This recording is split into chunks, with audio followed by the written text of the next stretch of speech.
We're not co-conspirators? Not yet. It was called Upside Down George on the back of a box of Captain Crunch. Back before we had iPads, we had to look at those things. And he took George Washington like this, gave him a fold, and a fold, and a fold, and a fold. And when he unfolded George, lo and behold, he had turned upside down.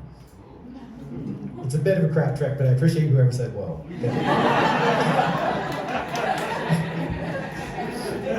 And years went by, many years later, I forgot about magic. I kind of left it behind. I found other things that gave me that elsewhere feeling that I chased. But in my 20s, I came back to magic, and then I got really serious about it. And I lectures, conventions. Eventually, I found a private teacher, a wizard. It's true story. He was.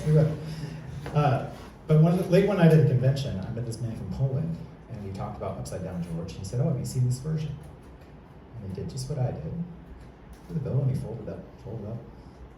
I did the thing. There was something about the way he moved that was eerie. It gave me that tingle, that elsewhere tingle. And instead of turning the dollar bill upside down, he turned it inside out.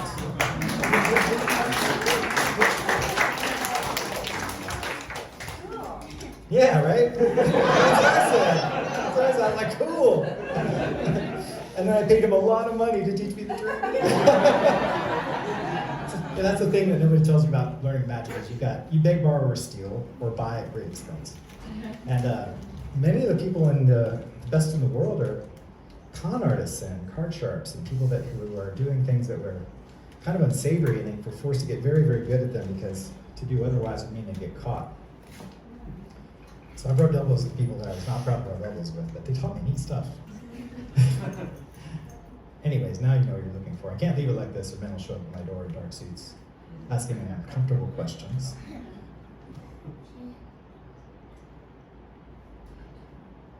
We twist and fold. We hope.